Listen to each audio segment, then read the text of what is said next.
नमस्कार, मैं जितेंद्र चतुर्वेदी। बात उस खेल की करेंगे जो पर्दे के पीछे चल रहा है। बड़ी बात यह है कि खेला दोनों तरफ से जा रहा है, यानी सत्ता पक्ष भी पूरी तैयारी कर रहा है और उसी संदर्भ में जो केंद्रीय गृह मंत्री की महाराष्ट्र की यात्रा है, फिर जो पौंडीचेरी गए और इस दरमियान जो रिसेप्शन का आयोजन हुआ शरद पवार की बेटी के बेटी का, दरअसल वो भी बड़ा मायने रखता है और ये असल में उस पूरी तैयारी का हिस्सा है जो सत्ता पक्ष कर रहा है।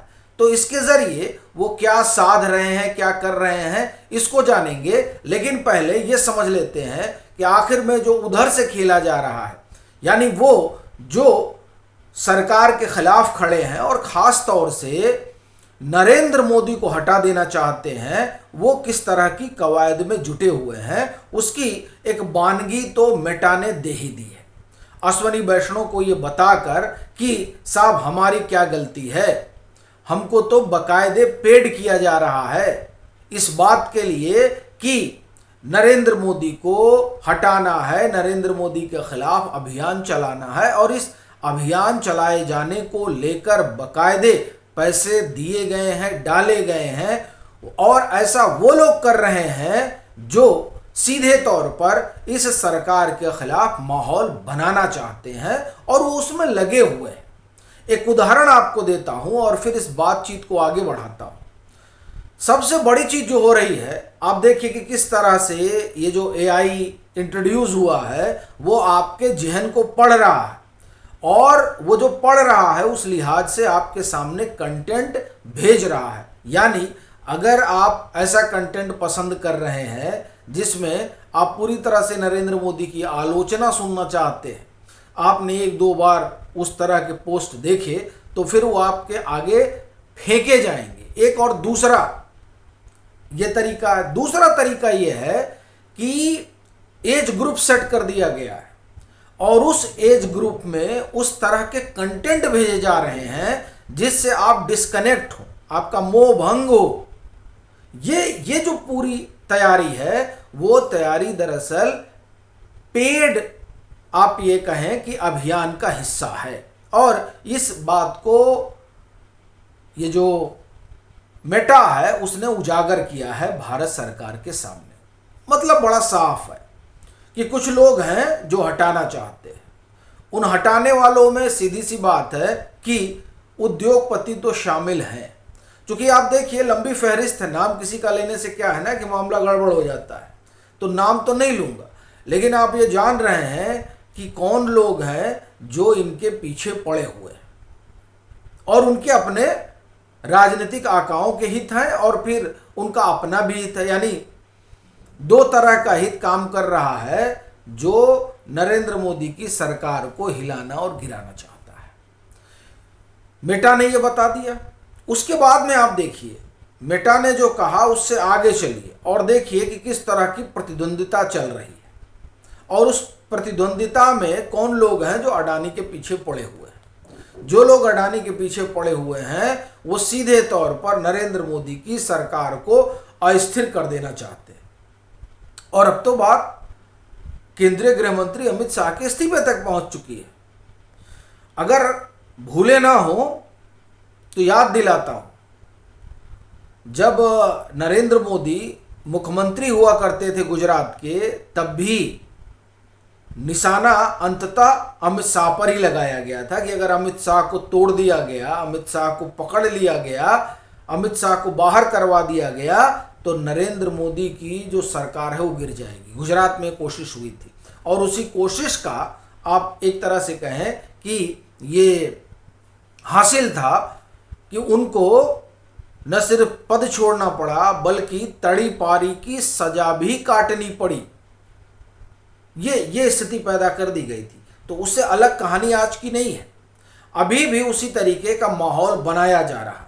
यानी जो लाठीचार्ज हुआ है उस लाठीचार्ज को लेकर अमित शाह की एक ऐसी छवि गढ़ने की कोशिश हो रही है कि जिस छवि के सहारे वो आगे न बढ़ पाए।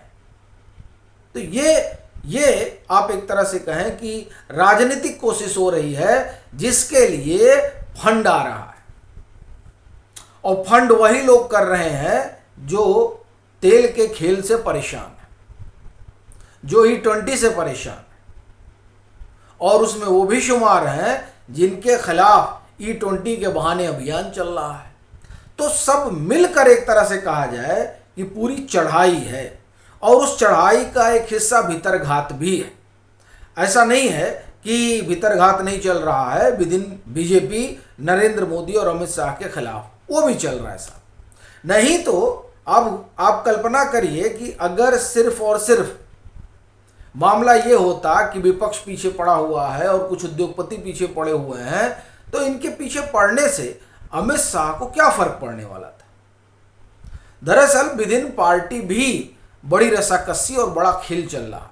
वो खेल जो है वो असल में पैर पीछे खींचने के लिए मजबूर कर रहा है, हर मुद्दे पर, हर मसले पर। ये बड़ी चीज है जो साफ तौर पर दिखाई दे रही है। तो एक तो ये हिस्सा है।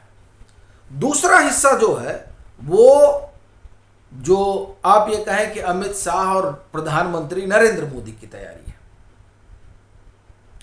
उस हिस्से में आप उन तमाम यात्राओं को देखिए, उन तमाम बैठकों को देखिए जो केंद्रीय गृह मंत्री ने की, जो प्रधानमंत्री नरेंद्र मोदी ने की। देखिए, प्रधानमंत्री नरेंद्र मोदी पिछले, अगर आप देखें तो 2 पखवाड़ों में अभी तक तकरीबन वो 83-84 सांसदों से मिल चुके हैं। अब ये जो सांसदों के साथ उनकी मुलाकात है, ये देखिए, ये मुलाकात सीधे तौर पर उस योजना का हिस्सा है जिसमें पास कराना है डीलिमिटेशन को, और यह उस योजना से भी जुड़ा हुआ है जिसमें FCRA शामिल है। वैसे तो कहा जा रहा है कि FCRA को JPC को भेजा जाएगा, चर्चा है। अब सरकार क्या करेगी मालूम नहीं। एक चर्चा ये भी है कि JPC को, FCRA को JPC जाएगा और डिलिमिटेशन पर जो है बात होगी, चूंकि जो लोग डिलिमिटेशन के लिए तैयार हैं वो JPC के लिए तैयार नहीं है, वो FCRA के लिए तैयार नहीं है।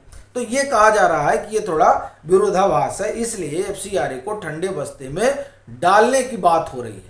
लेकिन फिर ये याद रखिए कि अगर FCRA को ठंडे बस्ते में डाला जा रहा है, अगर ऐसा हो रहा है, तो जो ये पेंटिंग हो रही है ना कि अमित शाह ला रहे हैं, अमित शाह ला रहे हैं, दरअसल ये उनकी साख को चोट पहुंचाएगा। इसलिए हमको नहीं लगता कि JPC कोई रास्ता है। सीधा रास्ता यह है कि सरकार इसको पास कराए, क्योंकि मामला जो है FCRA का मामला विचारधारा से जुड़ा हुआ है, और जब कोई मसला विचारधारा से जुड़ा होता है उसको अगर आप पेंडिंग में डालते हैं तो समस्या विकट हो जाती है। तो इसलिए इस तरह की चर्चा है। लेकिन अपना कहना यह है कि जो PM मिले और उसके बाद में केंद्रीय गृह मंत्री अमित शाह की तमाम लोगों से बातचीत हुई, बैठकी की उन्होंने। फिर वो महाराष्ट्र जाते हैं, महाराष्ट्र में वो 2 दिन रहते हैं, और 2 दिन वहाँ वो सुनेत्रा पवार से नहीं मिलते हैं। जाहिर सी बात है कि वो जो है उस मुलाकात के जरिए, यानी सुनेत्रा पवार से ना मिलकर वो शरद पवार को कुछ संदेश दे रहे हैं, और ये संदेश बड़ा लाउड एंड क्लियर है कि आप हमारे साथ खड़े होइए, हम आपके साथ खड़े हैं। हमें इस बात की चिंता नहीं है कि महाराष्ट्र में क्या होगा, महाराष्ट्र संभाल लेंगे। ये बड़ी बात है जो चल रही है इस समय। दूसरा, वो पांडिचेरी गए तो उसके जरिए सीधा माना जा रहा है कि वो तमिलनाडु साध रहे थे, यानी DMK। और इन सब में जो सबसे बड़ी चीज हुई है वो सुप्रिया सुले की बेटी की शादी का जो रिसेप्शन है। ये देखिए, ये रिसेप्शन सबसे बड़ा, आप एक तरह से कहें कि खेल है उस सियासत का जिसके मास्टर हैं मोदी और शाह। देखिए, दोनों लोग थे रिसेप्शन में, अमित शाह भी थे और नरेंद्र मोदी भी थे, और समूचा विपक्ष भी था। अब यहां से बेहतर जगह और क्या हो सकती है अपनी बात कन्वे करने का और अपने पक्ष में तैयार करने का। मजेदार बात है, रिसेप्शन दिल्ली में था, तो सभी लोग, सत्र चल रहा है, आप ये गौर रखिएगा, सत्र चल रहा है और रिसेप्शन दिल्ली में है, और वो भी शरद पवार का पारिवारिक मामला है। इसका मतलब सब आएंगे। 543 के 543 आएंगे, 360 बीजेपी को चाहिए, और एफसीआरए के लिए डेडलॉक ना हो, यह भी होना चाहिए। तो ये दोनों ही चीजें जो है वो आप एक तरह से कहा जाए कि इस रिसेप्शन के जरिए साध ली गई है। और ये रिसेप्शन जो मुझे लगता है कि बड़ा टर्निंग पॉइंट साबित होने जा रहा है, खास तौर से बीजेपी के लिए, क्योंकि रिसेप्शन से पहले ही तो पवार साहब से मुलाकात हुई, और ये मुलाकात, ये मेल जोल इस तरह का जहां आप अनौपचारिक तरीके से मिल सकते हैं, इस अनौपचारिक मेल जोल में ही पूरा खेल जो है वो, ऐसा मेरा मानना है कि हो गया है। बाकी आप लोगों की क्या राय है, जरूर साझा करिए।